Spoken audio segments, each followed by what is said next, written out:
All right. Welcome, everybody, to the Ultimate Health Model podcast, where we take a deep dive into uncharted waters on everything health. I want to first off say thank you to all of our listeners. There's a million podcasts out there, and we really do appreciate our listeners and taking the time to listen to our podcast. Also, we would like testimonials for my ultimate health model. If you've been listening to my podcast for a little while here, we have a health model. We would love to get testimonials and people's experiences on how that model I created in my book has helped you. Also, I want to welcome my guest first. This guy, Blaise, and I can't say your name. I'm sorry. It's so hard to say your last name. Vanderploeg that's good enough. Okay, Vanderploeg. This gentleman is probably, well, he's definitely one of the smartest young men I've ever met. He's got a YouTube channel. I've learned things from this gentleman, and I know a lot. I wrote a whole book on health, but I've learned stuff from him, and he is just a wealth of knowledge. And I would really like to talk to young people, if there's young people listening, or tell their friends, if some older person listening, have their kids listen to this when they get a chance. This is an important podcast because we're going to talk about things that are affecting the younger people's generation, and they're the future. Understand this. So when we talk today, this is important for you to help you understand why you have your autoimmune condition, why you have a chronic condition, what you can do about it that might be a natural method to help alleviate symptoms. And so we're just going to go into the deep dive on these things and really show you how to help yourself, basically, because there's a epidemic of disease, especially around young people, that we need to address. And this gentleman is the perfect person to do this. Now, he is a medical student or he's going to be a medical student, and he's in Merced, California. Is that correct? Yes, correct. Okay. And so why don't we get started on how did you get all the amount of knowledge you have is just insane. I just get blown away when on your YouTube videos, you're talking. I'm like, how does this guy know so much? He's not old enough to know this much. And just quickly, I just want to say, catch people's attention. He talks about on videos, everything from what we're supposed to eat, blood pressure, cholesterol, water, structured water, easy water. I thought I was the only one of a handful of people in the world that knew about structured water. And then this guy comes along, starts talking about structured water. I'm like, okay, that's it. He's on my podcast. So anyway, that's a long enough introduction. Blaise, why don't you tell the fine people listening about you? All right. So, just for a little bit about me, my name's Blaise, obviously. Blaise Vanderploeg, or you could say Vanderploeg in Dutch, if any of the people from the Netherlands are there while watching or listening in. Now, my life, I pretty much grew up, for the most part, eating a lot of fruits and vegetables, and I was told that was healthy. And I started doing this from a very, very young age, in fact. And I remember that also as well, a lot of my life has been traveling. So I've traveled the world pretty much ever since I was 2 years old. And I've traveled pretty much everywhere. And it's because my parents were diplomats. And we went from places like Ukraine during the Orange Revolution to Bahamas. And afterwards, Bahamas, we went to Morocco, Casablanca. And then after Casablanca, that was during the Arab Spring as well. After the Arab Spring in Morocco, I went to Virginia for a little bit, for 1 year. Went to school over there. It's a place called Arlington Science Focus for any of the people in the United States listening. I still remember that school. It was it was pretty fun. And then after that, I went to Ankara, Turkey, where it's actually quite my mom, for that matter, is Turkish. And I went over there. I went to school over there. I learned a lot over there as well. I learned a lot of history. I learned a lot of different things. And after I went to Ankara, it was Virginia again. And then after Virginia, I went to Germany, Frankfurt. I lived there. Went to Paris as well, Korea. After that, also the Netherlands, Groningen. That was a really good place. And just a lot of traveling in general, a couple other places, and for the most part, as well as Ljubljana, by the way, because I know some of the people who watch my videos constantly are commenting that, oh my God, are you from Slovenia, Ljubljana? No, I'm not from Slovenia, but I have been there. It is a very, very nice place. I loved Ljubljana when I was there. I learned a lot of things, and I learned a lot traveling the world because you got to see a lot of different perspectives, and I was lucky in that regard. I was very, very lucky in that regard. And I got to see different cultures. I got to see how they looked. I got to see the way they acted and just some of their routines. And after that, and after that whole traveling experience, I still did travel. It just wasn't as much. Traveled to Florida, and when I went to Florida during actually Abu Dhabi first, and then after Abu Dhabi to Florida, and then during that time in Florida, I spent a lot of time learning on the internet. And I just said, you know what? I'm going to learn optimal health. That's it. So I was a chemical engineer at that time, or used to be. And I decided to see how much I could apply and how much I could learn about biology and health because I wanted to go into that sector instead because I decided to switch sectors. And that was a really interesting experience because even till this day, 4 years in, I have learned so many things and I have been exposed to so many things that the only way that I have gotten this is maybe not, it's not necessarily healthy to do this, but I've spent probably usually 10 plus hours every day on the internet. I would just be looking things up. I would Wow. be interested in something. So I'd say, hey, you know what? Let's say Wow. I'm interested in how to lose weight, right? And let's say I want to get absolutely shredded and I want to know how do people stay shredded so easily? Or is that even possible in the first place? So I do a little bit of research and I'm like, okay, let's try to apply my chemistry knowledge. And I couldn't really apply much of it, but I could learn a little bit of biology. And that's what I did actually. I ran into the first person that I learned from who was really, really helpful in knowing all of this was a man by the name of Benjamin Bickman. I learned from him. Uh-huh. I learned a lot from him. And I learned Oh, about the do you know him or you just learned from on watching him? Did you meet him on the online? I wish, I wish. Okay. No, I learned from just watching him. I Yeah. watched his I know. Yeah. presentation on the insulin to glucagon ratio. Yeah. It was a Yeah. long, long time ago. But yeah, so I learned from him. Absolutely amazing. And that got me curious because when I started to learn about hormones and stuff, it really sort of made me wonder, what else do I not know? Because if hormones it can literally just dictate weight loss like this, what else can hormones do? Or maybe there's something else that I'm missing. Maybe there's some sort of thing in metabolism that I'm missing. And I did a little bit more research. I also, during the process, I did go to Korea and I ended up taking a little bit of biochemistry there. And I learned something very interesting from my biochemistry teacher over there. And he was talking about the Rubisco enzyme. And that was something very interesting to me because it was basically plants are killing themselves at such a rapid rate and they have to prevent, in order to prevent themselves from killing themselves at such a rapid rate, they have to produce tons of these antioxidants. And that's actually what vitamin E is, for that matter. It's just a lipid radical. It's something that prevents lipid peroxidation, which is really, really big, really damaging, really, really damaging for cells. And I found that interesting because I didn't encounter that information anywhere else. And at that time, I was carnivore, and I was like, I haven't heard any carnivore community talk about this. I haven't heard anybody, for that matter, talk about this. And that was basically one of the really big indicators to me that I looked at it and I went, well, this is just another proof, just a little bit more proof that plants aren't necessarily super healthy because they're like killing themselves. That doesn't seem too healthy, right? So I learned a little bit about metabolism from him as well.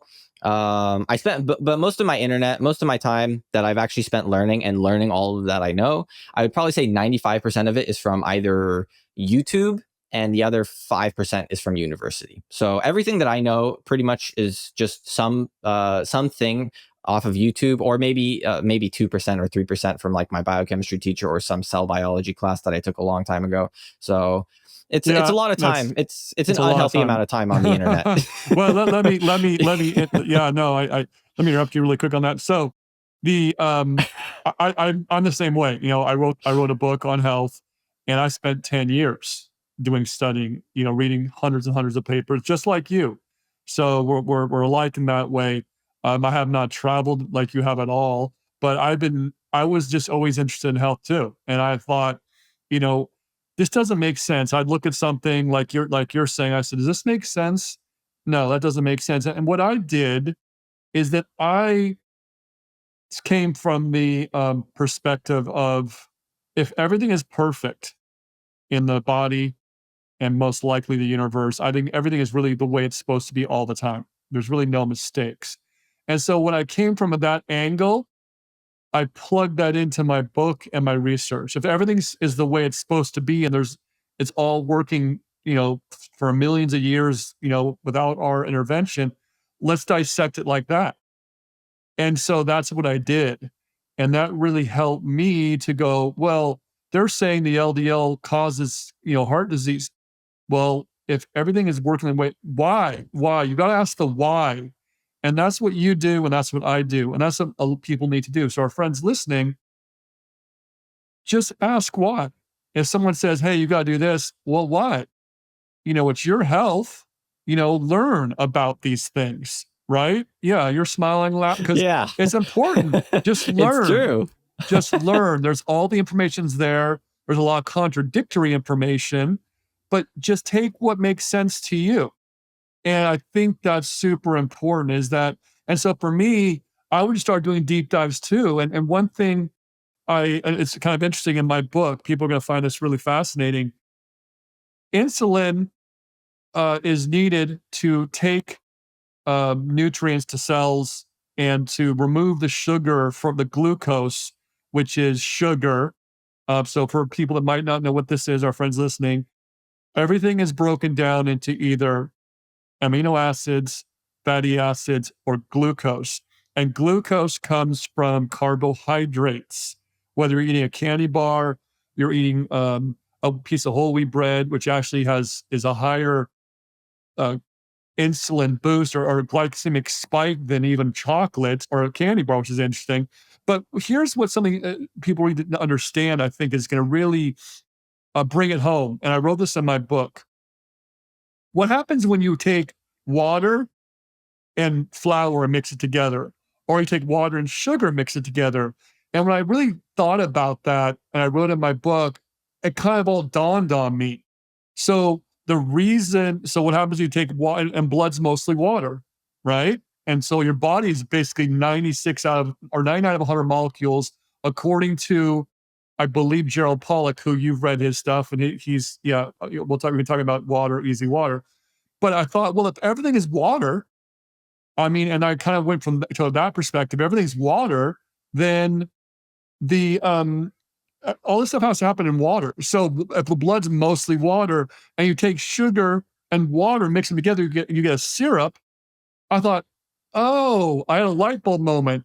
A syrup doesn't flow through the veins and the arteries. So for our friends listening, understand this is very important, is that sugar is not bad, and there's in of itself. Stress is not bad in of itself. What's bad is it's thickening the blood because sugar and water cause a syrup.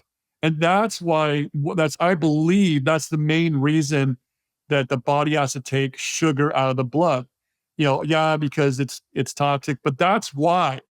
And same with flours. What happens when you take flour and water? You get a paste. And so I started going through a rabbit hole, kind of like, you go through a lot of rabbit holes yourself probably, right? And because it's like, oh, so that's why. So I would always just kind of keep going, why, until I got to the final answer, or not the final one, but what really nobody's kind of talking about. And so that's, for our friends listening, that's why you don't want to eat sugar, because your body's number one job is to keep the blood flowing. All other jobs don't matter. They do, but they don't, right? The blood has to flow to every organ, every cell, through the capillaries and the veins and the arteries. That's the job. It has to stay flowing. When the blood gets thick from sugar and you're eating 300 grams of sugar a day, when there's only 4 grams in your blood at all times, scratch your head, friends listening. Does that make sense? Okay, if only 4 are circulating and you're eating 300, is there a problem here? And so Blaise, I just by watching his videos, he's on my same page, I believe. And yeah, he's just, yeah, people, you want to shake him, Blaise? Wake Yeah. up and just start thinking. Go ahead. Yeah. So I talked for a little while. Go ahead. Yeah. So pretty much, yeah, there's a lot of things that, for instance, adding extra sugar does. There's so many things for that matter, but just to name one, for instance, that you talked about, it does increase blood viscosity. And Yep. that's a really big deal because that puts Yep. more strain on your heart. Yep. And that's not ideal. That's not what you want to do because that forces your heart to pump more. Now, in order to prevent this, you can slightly mitigate it, adding water if you can, but oddly it won't really do that much. So it's sort of like putting a band-aid on a flesh wound. It's not really going to do much. I mean, will it help? It'll help a little bit, but it won't help that much. If you oddly enough, this is I don't like saying this because fiber isn't necessarily healthy, but fiber technically speaking would prevent that absorption of sugar. So if you really are consuming all of that sugar, then speaking from this fruits standpoint, and vegetables. Yeah, you want to eat fruits and vegetables because you have to mitigate that sugar delivery in some way. And so, just what you're saying, yeah. So the people are saying, "Oh, you got all this fiber." It's a very person specific thing. If you're eating carnivore, you don't need the fiber because you're not eating the sugar. If you're eating a bunch of processed food, then the body's going to feed off the epithelial cells, and that's going to cause leaky gut because it needs to feed off something, and then you need the fiber. So it's very nuanced. Yeah. There's a lot of really bad things that come with fiber. I mean, fiber, like you could use it as a sort of method to prevent that absorption of basically the trash of whatever that's being consumed. So, for instance, you can prevent a lot of it from being absorbed. Like you can prevent a lot of the sugar and a lot of the other things that you don't want being absorbed. But in the process, you're also damaging the stomach because first off, you're actually screwing with your hunger signals, and this will kind of make your hunger signals go a little bit whack, and you'll start feeling suddenly very, very hungry for no reason. And the reason is because leptin ends up getting elevated, and that's not a good thing because it's getting elevated, but it's getting elevated in a fake way, not in a real way. The real way that you elevate leptin is by basically eating fat, because fat will elevate leptin and it won't cause this hunger response later on. But eating fiber, you're going to eat it, and then suddenly your body's going to realize I didn't get adequate nutrition. So then you're going to get another ghrelin signal. And that ghrelin signal is basically that really strong hunger signal that's not comfortable. And a lot of people have a really difficult time for that matter, dealing with those hunger signals. And this is how you get rid of them. You have to be having fat because fat is the thing that's stimulating leptin and it's stimulating satiety.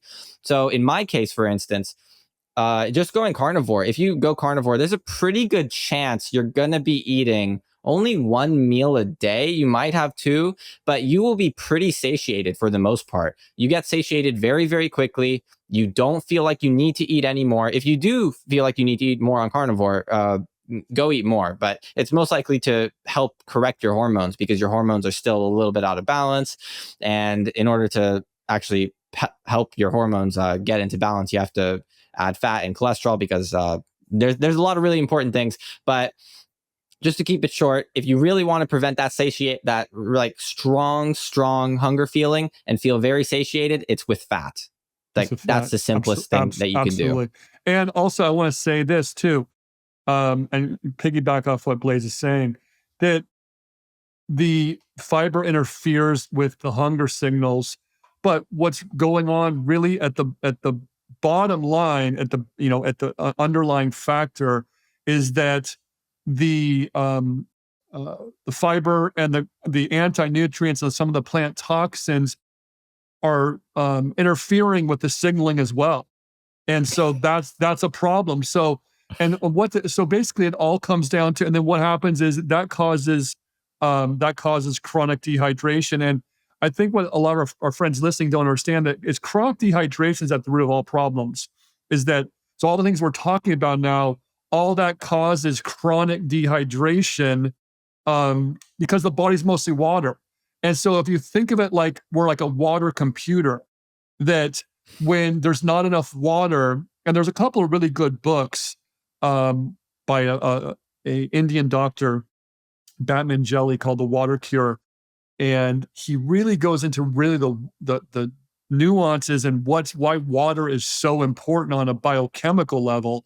So what he says basically is that the body is always trying to manage water. And so all these other things are kind of downstream effects. So if you eat sugar, if you stress, if you have toxins, all that causes inflammation, oxidative cellular stress that you're smiling and shaking your head because but what that does is I make it on my model, all that goes to chronic dehydration. It's a feedback loop. And so for our friends listening, what does this mean? This means the body's always trying to manage water. And so if you're drinking sodas, and you had a great video, I saw the beginning of it, but I didn't watch the whole thing on why you shouldn't drink sodas and Coke and tea and all this. But what that's doing too is it's causing dehydration because the sugar is causing a dehydration. And then the body has to take water and prioritize it, meaning to your lungs, to your heart, to your brain, your liver. And it says, you know what, skin, sorry, no water for you. So that's when, if you read up on, go to do an internet search and say, does stress cause wrinkles or does stress cause dry skin or whatever? It'll say yes. And that's part of these reasons, because if people, our friends listening, just understand it's all about hydration. And if you want to get nerdy, just go and learn these things. It'll really help you, especially for these Gen Zs, really understand hydration and read as much as you can about what's really going on, because that's going to help you understand your problems, whatever chronic problems you have, whether it's depression, whether it's the stomach problems and the gut issues. The EMFs are causing chronic dehydration. So all that causes that. And I think that's really the kind of not to say canary in the coal mine, but that's like the elephant in the room, I guess you could say, is that you gotta stay hydrated by not doing stuff to cause stress and inflammation, because it's all a circle. Yeah. Yeah, really. Water is important in so many things. I mean, just to name a few would probably be like, for instance, just making ATP and what your body requires. That's Yep. a hydrolysis reaction and that requires water. So if you don't have enough water, you're going to feel a little tired, and this is probably one of the reasons why, because you're quite literally not able to make enough ATP, and that ATP isn't able to actually be used in the first place, which your body needs that energy. So that could just be one. Another thing could be hydration shells on enzymes. So you can literally reduce enzyme function and just reduce every single cellular process, for that matter, by reducing the water content. Yeah, protein folding as well. Protein folding is another one. I mean, the list is really endless. Yeah. There's like, name the reaction in your body. It doesn't really matter what it is. It's everything. It requires water way or another. Everything requires water. And to piggyback off of that, Blaise made a really important point for our friends listening. It's not about the water you drink. It's about the water the mitochondria make. Why is that important? So the water you drink, some of that will go into your cells, but it's more about how healthy your mitochondria are, so they can make as much water as possible. And why is this important? Because we're talking about water, we're talking about something called structured water. And Blaise can explain more about that. It's fascinating. I've read hundreds of articles on this, or not hundreds out there, probably a half a dozen, but I've learned as much as I can about structured water because it just fascinates me. What does that mean? Structured water is water that's in a different molecular arrangement. So water molecules are H2O. And think of them like Lego blocks. They get together and they bond to each other through hydrogen bonding and ionic bonding. So basically they bond together like Lego blocks.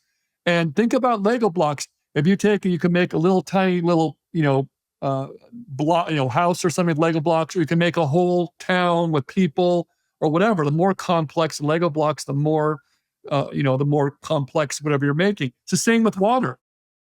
And so the more structure you have, and this is, I have books on this. This has been proven through science, and they've done research on. The more structure you have in your water, bio waters, the better off you are.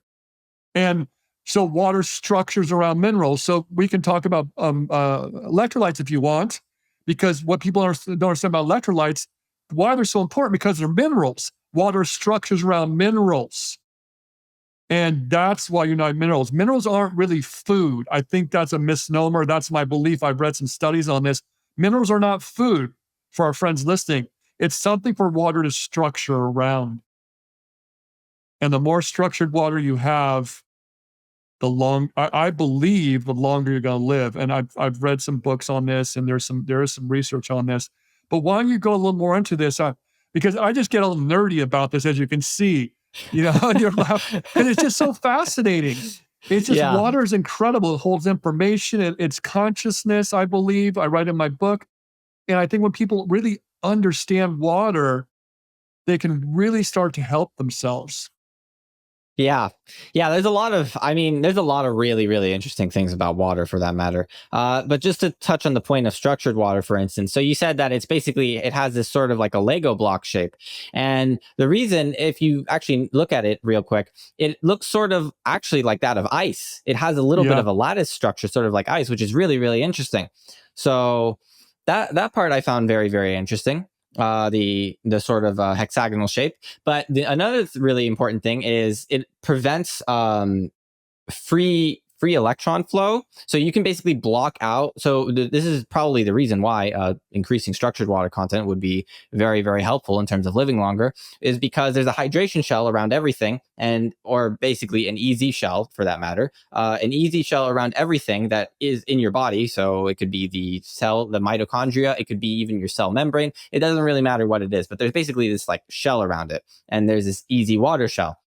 And this shell is actually really, really important, because this shell can block out deuterium, which, if your mitochondria does try to oxidize this extra deuterium, it's not supposed to. But if it does, basically, what ends up happening is you get some really, really big problems, because it's basically, to put it really simply, it's like fitting 5 pounds into a 1 pound bag, or maybe fitting 10 pounds into a 5 pound bag. You said that It's in your not video. going to Yeah, work. you said that in Yeah, your video. exactly. It doesn't work. Doesn't That's work. basically what you're doing. You're jamming ATP synthase, Mm-hmm. and ATP synthase can't really crank it out. And ATP synthase is this sort of motor looking thing that's able to generate all that ATP and that energy. Motor, and And you say motor, and that's, I want to just interrupt you really quick. It's a motor, right? It looks like a motor, and I write a little about a couple paragraphs about this in my book. But for friends listening, if you look at some of these things, whether they were created or they were designed intelligently, or it was just we don't know. But if you look at some of these things, like Blaise is saying, they look quite suspiciously like motors like we use in our everyday lives. They have a flywheel, they have a turbine. It's like, okay, I don't know, how we got here, but it sounds a little bit like it's some kind of intelligent design. It's not just a bunch of things falling around. All this stuff is perfectly, and I want to emphasize, perfectly synchronized. Every single thing your body does. And I write in my book, our body is basically a computer, and every cell is a computer. And one of the people, and I think me and you might have talked about this or not, or you might have mentioned him in your talks, Bruce Lipton. Do you know Bruce Lipton? name sounds very familiar. Very, Yeah, very familiar. you watch some of his videos. This guy he talks, his book and his talks are called The Biology of Belief. And he says that the cell membrane is the brain, not the nucleus. The membrane is where everything happens. And the reason people, because on the membrane, there's something called the glycocalyx. You know about that. The glycocalyx is that layer that basically the cell senses each other, its neighbors, whatever. It's its own recognition thing. Like, so the membrane would be on a liver cell. That's John. And then his brother next to him is Sally, and she has her own glycocalyx, right? But what's fascinating about that is that when they do when they do a transplant, they have to give you immunosuppressants because the body's not recognizing that cell because the glycocalyx is not right. It's like it's like your family, and then someone comes over, a stranger. And so that's what he says, which is really interesting, is that glycocalyx is what is the cell recognition system and all the membrane receptors, all these things. And what Bruce says, there are switches and channels on the membranes when they bring a hormone in, or from insulin, an insulin receptor gets the insulin signal or whatever. They're all switches and channels. And what Bruce said, which was really really interesting, he said, "What else is switches and channels?" He said, "A microprocessor." And I went boom. I was like, "Oh, whoa, that's mind blowing." Okay, I kind of bowed down. I'm like, "Wow, this guy." And so it just really changes your perspective on, we're basically just I believe, bunch of biological robots that have been designed, and it all really comes back to that. The membranes like a microprocessor. So sorry, I get a little nerdy. I get a little excited, as you can see. It's just there's so much to talk about. It's just all so fascinating. So go ahead. I didn't mean to interrupt you. Yeah, no worries, no worries. There's a lot of interesting things about that, because there's a couple things that come to mind when I hear that. Is one of them, for instance, is just the phospholipid bilayer and how it's made. Is all it is, literally, you can just make a phospholipid bilayer in a lab so easily. It's not actually that difficult to make because it'll naturally form like a shell. So that's sort of something that I found a little bit interesting. I was like, it just automatically arranges, like it sort of knows to arrange like itself in this sort of a pattern. Kind of weird. There's a lot of other really interesting things, like cell signaling, for instance. Well, for that matter, when I hear about cell signaling, I immediately think a little bit about lectins and them basically attacking or binding to a carbohydrate on the outside of the cell, and then that causes an autoimmune reaction. Because yeah, there's a lot of things when it comes to cell signaling, and in order that does start at the membrane. So yeah, it literally does start at the membrane, and that would make a lot of sense. Yeah, it all starts with the membrane. And I think that emerging science in the next 10, 20 years is going to be understanding the glycocalyx and as much as possible, because I think we have a very limited understanding because they think it's a protective barrier and this and that, but there's so much more to it. It signals nitric oxide to be able to open blood vessels and capillaries to get more blood flow. Um, the also it protects the cells. It protects all the endothelial cells as well as every other cell. So there's a glycocalyx layer around every cell, like a wall, and it's protecting the cells. And but what damages this layer? It's everything I talk about in my book. It's the it's the sugar, excess sugar, it's the seed oils, it's the stress, it's the EMS we're on, it's toxins, it's all these things. So when people really understand, it's everything is the same thing. And in my book, like I said, I mentioned all these things. There's factors that cause health, and there's factors that cause chronic problems. And so when you understand those factors that cause health, you do the ones that cause health as best you can. And the ones that cause chronic problems, you try to avoid them. And so that's the blueprint I made over, 10 years of just a lot of research and thinking. And I hope, it's going to help a lot of people. But it's just, I made this really simple because I think what we do in medicine today, Blaise, is they segment these things out. And you're shaking your head. Yes, and that's the problem. We've all got to come together in a functional way. There's a lot of functional doctors out there, but your Crohn's disease is not caused by, I don't know, one virus or something. It's caused by everything. It's all together. It could be caused by sugar, could be caused by inflammation, stress. The stress causes inflammation. but just to understand this circular thing of how this all works is really important. Yeah. Yeah, there's a lot. I mean, there's a lot of things that I think of when it comes to just inflammation and damage to the cells. So, I mean, I could. There's a lot of stuff that I can cover on this. But there's basically, to keep it really short, there's two Yeah, main it's simple. factors that Yeah. seem to cause every single age, like every single thing that you can think about when it comes to aging and damage Mm-hmm. to the cells, is all caused by two main factors, and it's reactive oxygen species Mm-hmm. and it's inflammation. Yep. And if you lower those two, Yep. that automatically lowers every single one of the 9 hallmarks of aging. I Mm-hmm. mean, there's every single one of them is all linked to those two. So it's a really really interesting thing, because if you actually, oddly enough, this is a sort of historical thing for that matter. The Ethiopian king talked to the Persian king. And when they talked, the Persian king was basically talking and the Ethiopian king were talking. They were sort of like, hey, what's your people do? What does your people do? And the Ethiopian king asked eventually to the Persian king, what do your people eat? And the Persian king said, well, our people only eat bread and we basically live Yep. off of the land. Yep. And we live to about 70 to 80 years of age. And the Ethiopian king laughed at him because he said, well, of course you're going to live to basically only 70 or 80 years of age if you eat nothing but dirt. Our people live to 120, if not longer, and we eat nothing but boiled meat and milk from our Wow. livestock, which was a really interesting thing, because it's sort of weird where that statement was made. And not only that, that statement literally aligns with genomic data, which the genomic data says humans are supposed Wow. to live on average from 120 to 150 years. So Wow.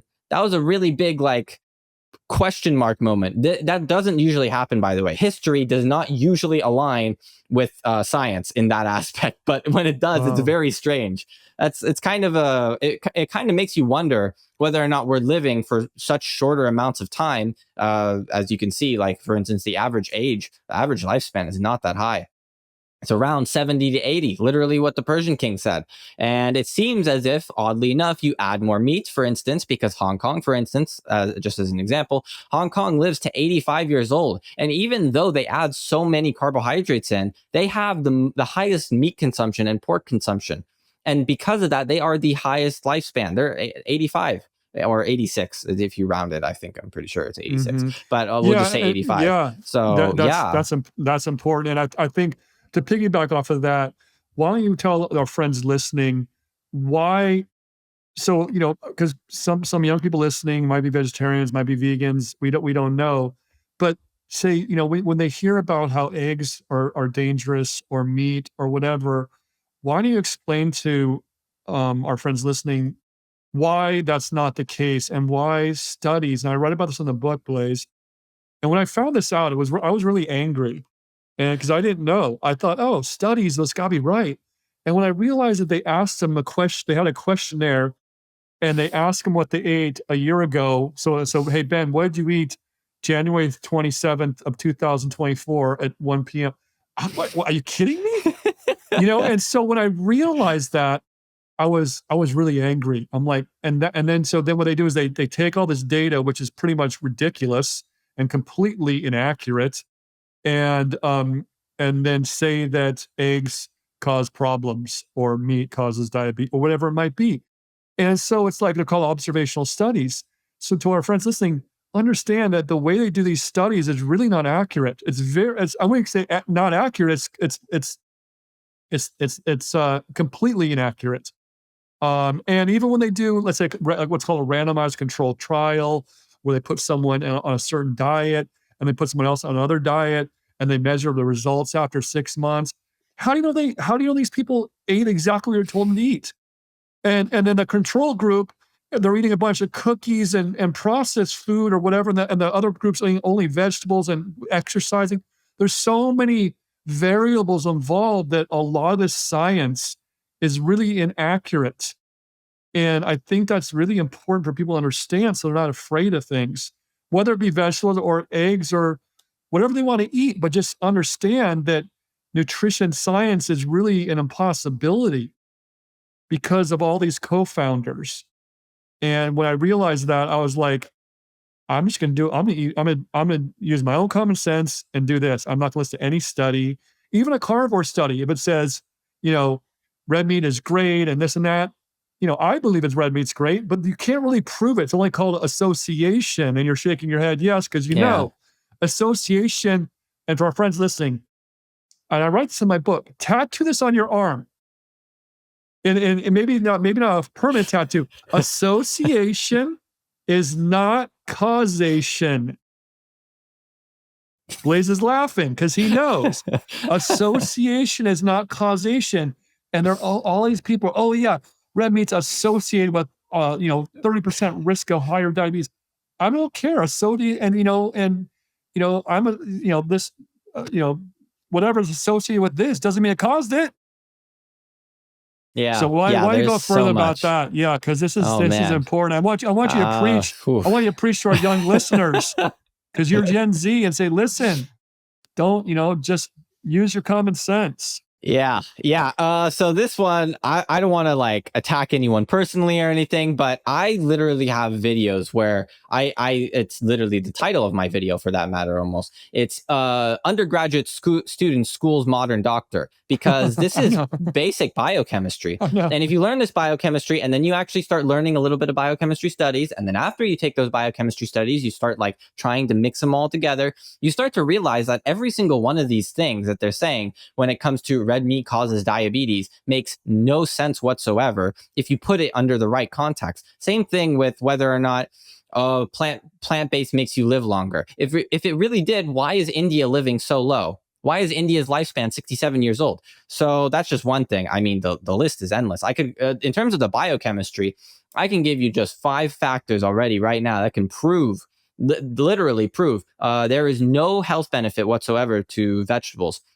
And I can elaborate on these if you want, but just to name a few, first off is reactive oxygen species generation through glucose oxidation. Second could be lipid peroxidation. Third could be phytotoxin content. The fourth one could be vitamin and mineral interactions. Once again, not healthy. Fifth one could be glycation. There's actually more after that, but those are just 5 to name a few. And if for that matter, if anybody really can get me in that position to debate with a doctor, I will debate the biochemistry with the doctor as an undergraduate student. I am so confident in this because I've learned, I spent so much time doing this, and I realized it's insane. How is some of this even propagated? And I realized why, actually.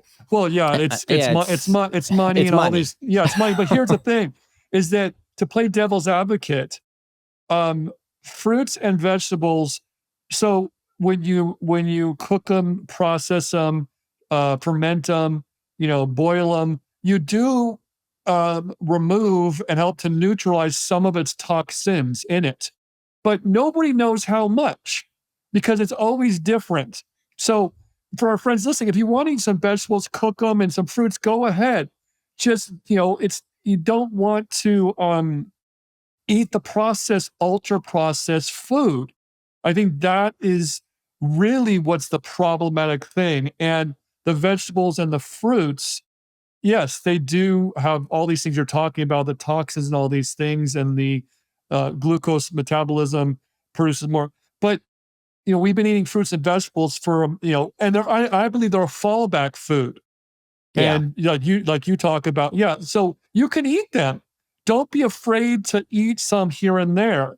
If you want to be vegan, that's your choice. But just understand what you're doing and don't vilify these other things, the meat or the eggs or the cheese or whatever, because basically what is ever put on this earth, and like you talk about in one of your videos, the fruits and vegetables are not the same as we ate, 10,000, 100,000 years ago. They've all been hybridized. They all have way more sugar content. The vegetables were, all are the ones we have today have been a science experiments from a wild piece of cabbage turning into broccoli and cauliflower, all these things. But once again, for our friends listening, it's okay to eat these things in moderation. You cook them and drink a lot of water, and there's structured water in fruits and vegetables. I believe, and I write this in my book, that's one of the reasons. And I do have the antioxidants like you talked about for them, not for you, but some of us might, kind of come over into your body as well. But it's the structured water content that's one of probably the main things that's beneficial about fruits and vegetables that nobody talks about. So I just want to play devil's advocate for a second there, Blaze, because you know Yeah. I'm a carnivore myself. I do eat a couple of berries, at night maybe, and a little piece of cauliflower, like a couple bites, like maybe a quarter cup. But I'm bored. I don't do it for the health benefits. I just do it because I'm eating it, But it's not for the health benefits. But Yeah. it's really No, about the it's really, yeah, processed food. exactly. Yeah, yeah, it's Exactly. about the Yeah. So processed for food. instance, it's the way I like to see it is like everybody should, in my opinion, everybody should live life the way they want to live life. But it's important at the very least, the whole point of what I teach and what I try to do is it's just important to realize the consequences of what you're doing. So at the very least, don't ignore reality. You can ignore reality, but you can't ignore the consequences, and that's the real problem.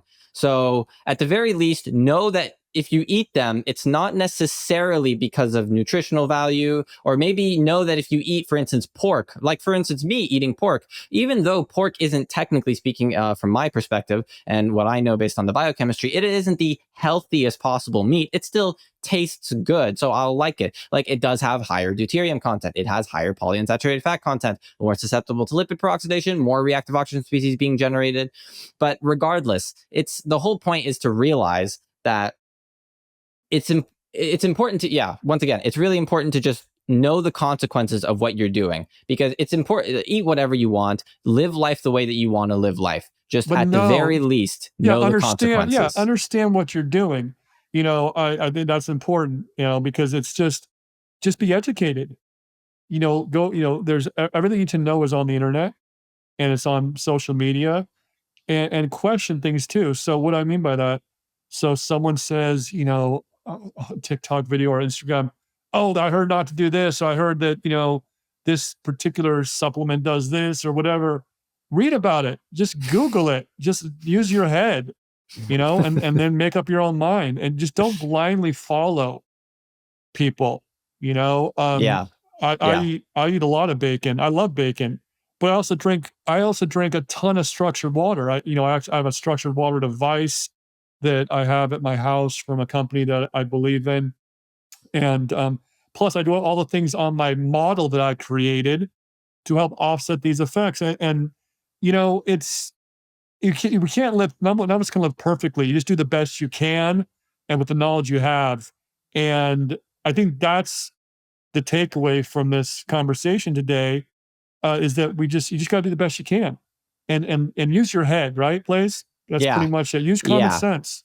Yeah, critical thinking, in my opinion, Hmm. is one of the most important things. It's really important, especially in today's day and age, because no, this isn't something that I actually talked about on my channel yet. But game theory, there's a lot of game theory going on in real life, and there are people who are out there, and they're not necessarily there cooperating and trying to help you. They are sometimes quite literally defecting and trying to get as much as they can out of you.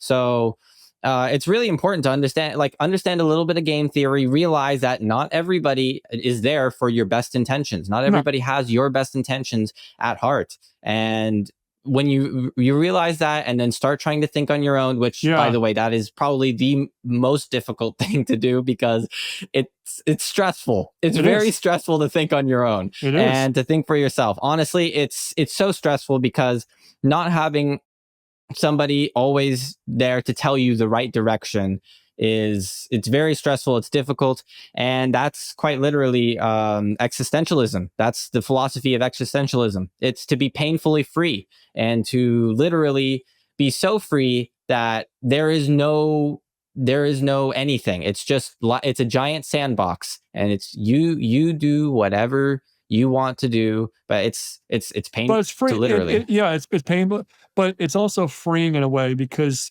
when you understand what's going on with the health, the epidemic of disease, and you start to understand really why it's going on, and you make up your own mind, and you can kind of free yourself from wondering too, because you kind of Yeah. you start kind of putting pieces together, and then you can go, oh, okay.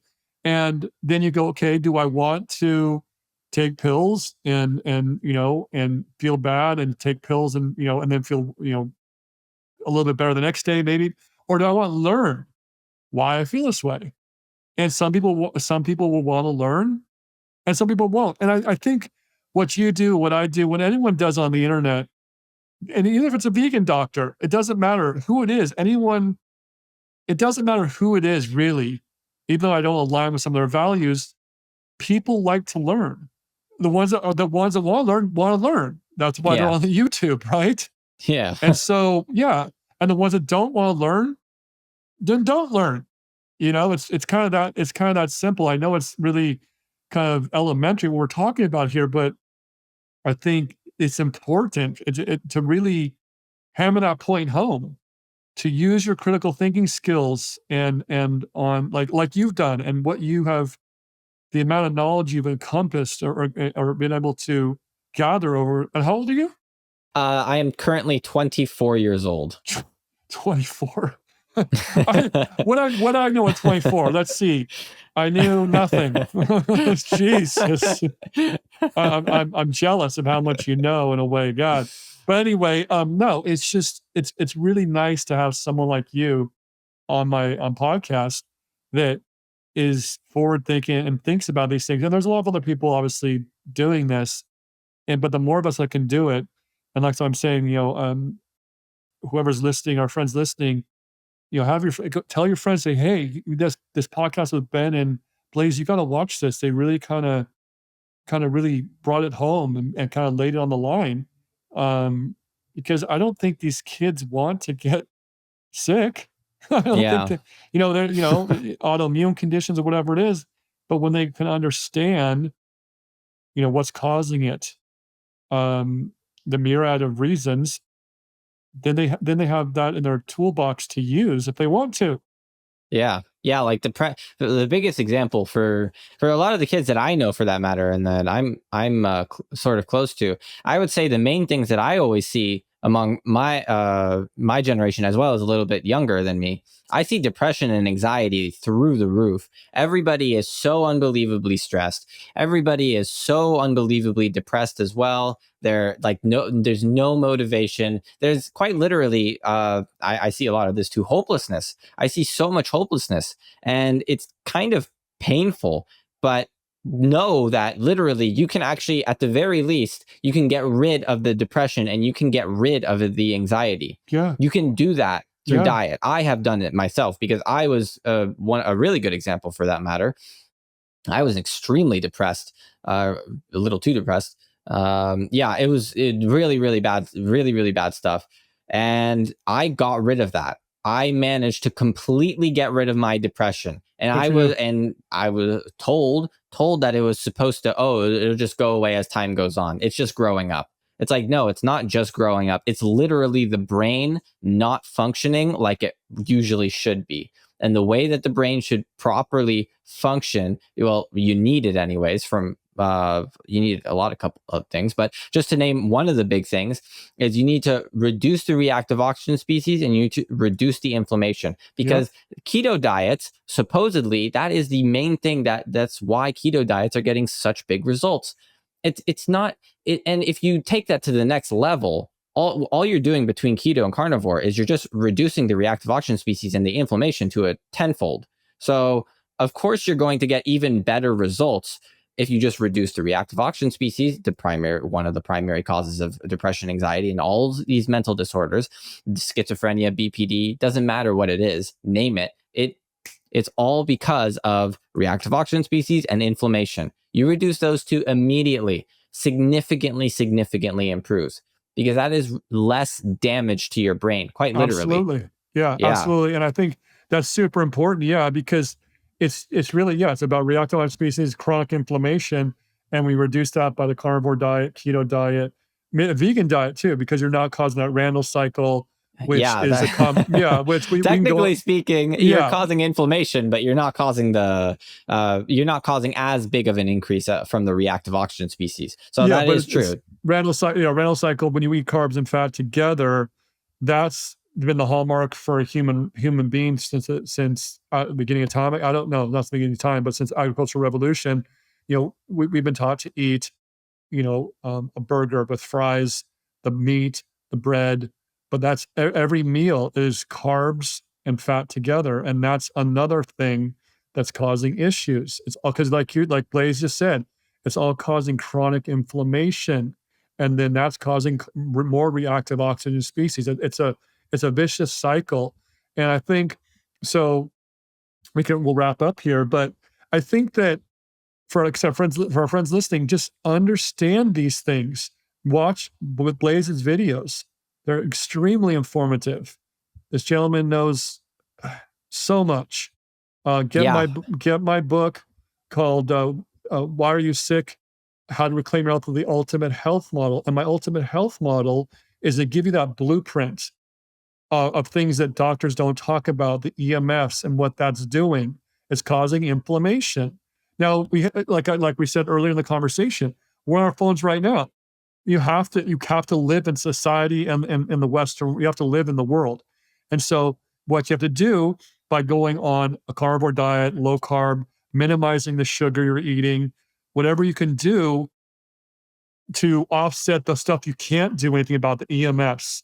Don't have the phone up to your ear, all these different things, because there's an inverse relationship between inflammation, how far the EMFs are kind of away from you, but it's all around us. But my point is, and then the toxins in the air and the water, just I can't emphasize this enough to our friends listening.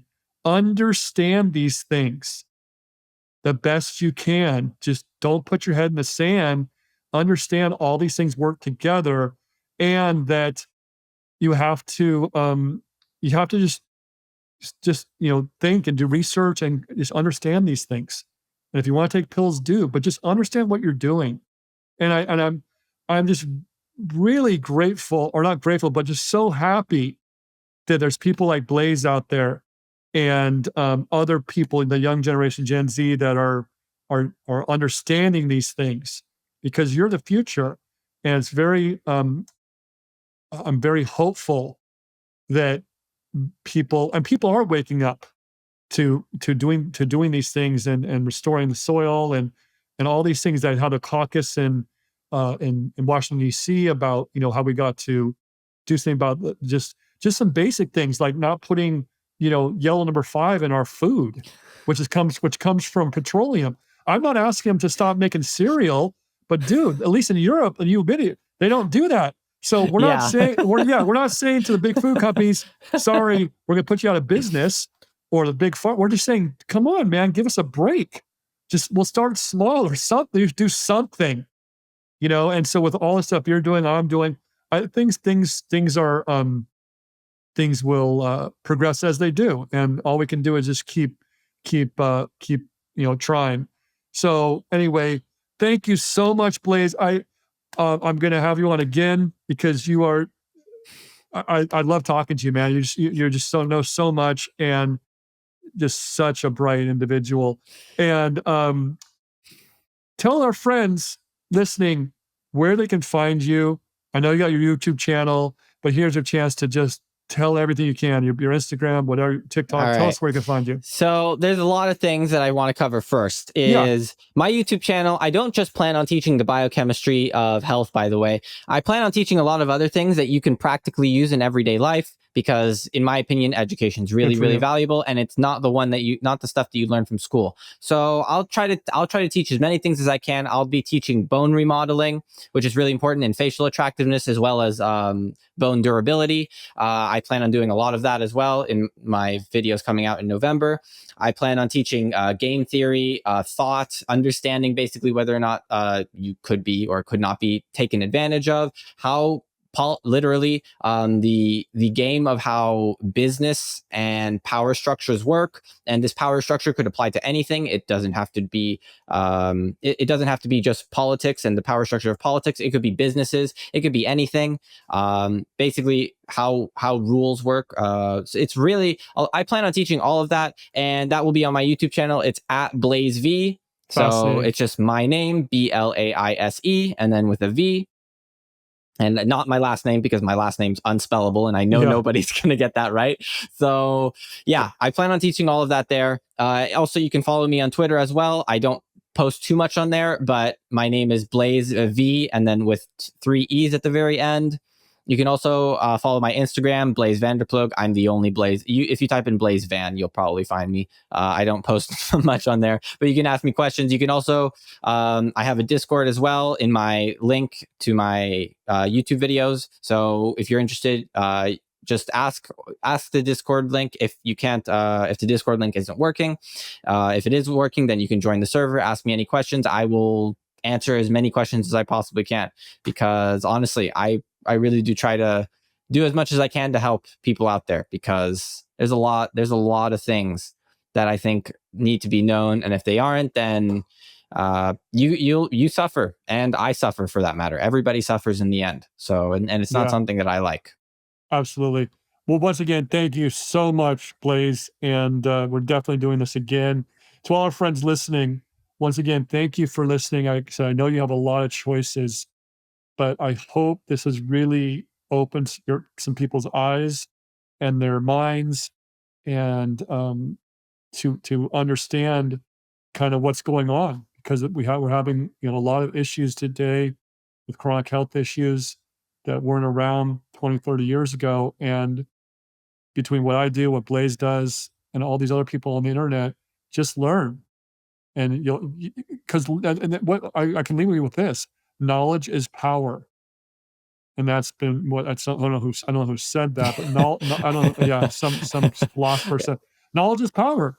So the more knowledge you have, and for the better off you're going to be for you and your family and everything else. And just question things, and learn, and do the best you can, and live every day the best you can. So thank you, Blaise, very much. I really appreciate it. Thank you to all our listeners. And Thank you for having me on. absolutely. And thanks again.